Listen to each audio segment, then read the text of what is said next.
এটা আসলে এখনো অনেক ধরনের সমস্যা এখনো আছে।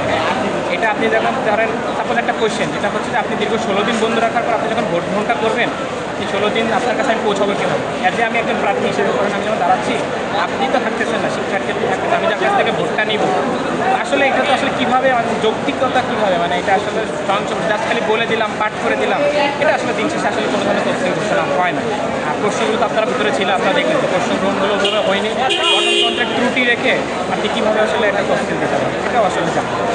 তারপর যেটুকু দিছে এটা আসলে একটা ভালো জায়গায় ভালো জিনিস, পজিটিভ সাইন নিতে পারতেছি যে অ্যাটলিস্ট হচ্ছে, আবহাওয়াটা আসছে, একটা হাওয়া আসছে, এটা আশা করি আর সামনে দিনগুলো ভালো হবে, আপনারা থাকবেন। আজকের যে তফসিল ঘোষণা হলো, এই তফসিল ঘোষণায় আমাদের কিছু আপত্তির জায়গা আছে। যেমন প্রচারণার জন্য আমাদের উপযোগী কোনো সময় রাখা হয়নি। বন্ধের পরে যেই সময়টা রাখা হয়েছে 3 থেকে 4 থেকে 5 দিনের জন্য, এই সময়ে আসলে শিক্ষার্থীরা আসতেও আসলে দেরি করতে পারে। সুতরাং ওইটুকু মাথায় রেখে তাদের তফসিল ঘোষণা করা উচিত ছিল, কিন্তু আমরা প্রচারণার জন্য কোনো সময় পাচ্ছি না। এটা হচ্ছে তফসিল নিয়ে আমাদের সমালোচনা। আর গঠনতন্ত্র নিয়ে আজকে শিক্ষার্থীরা অনেকগুলো প্রশ্ন করেছে। আমাদের এখানে ভিসি স্যার এবং প্রভিসি স্যার উপস্থিত ছিল। আমাদের এর আগেও একটা গঠনতন্ত্র সংস্কারের জন্য প্রস্তাবনা নেওয়ার জন্য একটা আলোচনা সভা হয়েছিল, কিন্তু সেই আলোচনা সভায় যে মতামতগুলো দেওয়া হয়েছে সেগুলো প্রতিফলন আমাদের গঠনতন্ত্রে ঘটেনি। সুতরাং গণতান্ত্রিক সংস্কার এখনো প্রয়োজন। তো আমাদের প্রভিসি স্যার বলেছেন যে তফসিলের জায়গায় থাকবে এবং সংস্কার প্রস্তাবনা নতুন করে করার জন্য বা নেওয়ার জন্য তারা আমাদেরকে আবার ডাকবেন। কিন্তু আমরা এটা বলতে চাই, যদি তারা সংস্কার প্রস্তাবনা আসলে সম্পন্ন না করে, গণতান্ত্রিক সংস্কার সম্পন্ন না করে চাকরি নির্বাচন করে ফেলে পায় তারা করেন, তাহলে বিশ্ববিদ্যালয়ের ইতিহাসে এবং শিক্ষার্থীদের কাছে তারা অগণতান্ত্রিক, ফেসিস্ট এবং একটি স্বৈরাচারী প্রশাসন হিসেবে চিহ্নিত হয়ে থাকবে। ওদের স্বপ্ন পূরণে পাশে থাকতে পেরে আমরা গর্বিত। আজকে প্রশাসন আমাদের বহুল কাঙ্ক্ষিত তফসিল ঘোষণা করেছে, এজন্য তাদের প্রতি কৃতজ্ঞতা।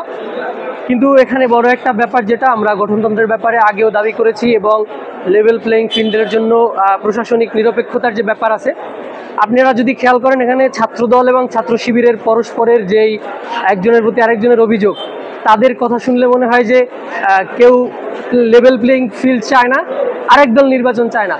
কিন্তু আমরা সেটা না, আমরা বরং লেভেল প্লেইং ফিল্ড চাই এবং প্রশাসনের সম্পূর্ণ নিরপেক্ষতার ভিত্তিতে সবার অন্তর্ভুক্তিমূলক অংশগ্রহণমূলক একটা নির্বাচন যাতে হয়, এজন্য প্রশাসনের যে সংস্কার দরকার, গঠনতন্ত্রে যে সংস্কার দরকার, অনতিবিলম্বে আমাদের প্রত্যেকের সাথে বসে প্রত্যেকের চাওয়া অনুযায়ী যৌক্তিক যে দাবিগুলো রয়েছে প্রত্যেকটি বাস্তবায়ন করে তবেই এই নির্ধারিত তারিখের মধ্যেই প্রশাসনকে অবশ্যই নির্বাচন দিতে হবে। আজকে চট্টগ্রাম বিশ্ববিদ্যালয় 34 বছর পর চাকসুর তফসিল দিয়েছে। এতে চট্টগ্রাম বিশ্ববিদ্যালয়ে একটি আমেজ পূর্ণ অবস্থান জারি হয়েছে।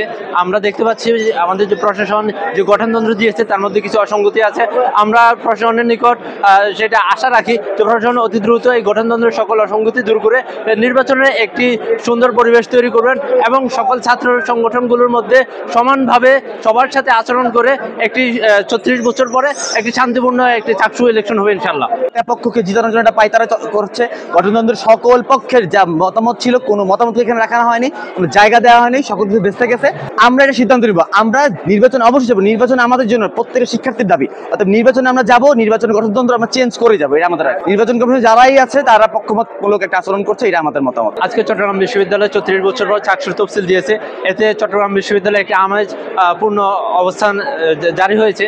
আমরা দেখতে পাচ্ছি আমাদের যে প্রশাসন যে গঠনতন্ত্র দিয়েছে তার মধ্যে কিছু অসঙ্গতি আছে।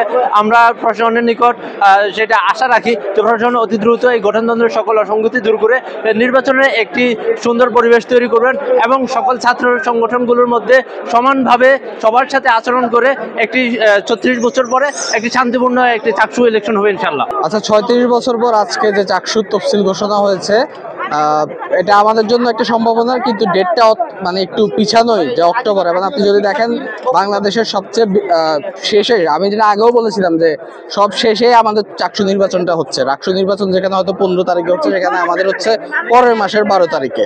তো এটা আসলে আমাদের জন্য একদিকে হতাশার পাশাপাশি প্রশাসন এখনো গঠনতন্ত্রের যে ব্যাপারে মেজর কনসার্ন ছিল ওই ব্যাপারটাও এখনো সমাধান করেনি। আর একটা বড় বিষয় যে আমাদের এবারের ভোটের কেন্দ্র কোথায় হবে, যেমন এটাকে আদৌ হলে হবে নাকি ফ্যাকাল্টিতে ভোট কেন্দ্রটা হবে।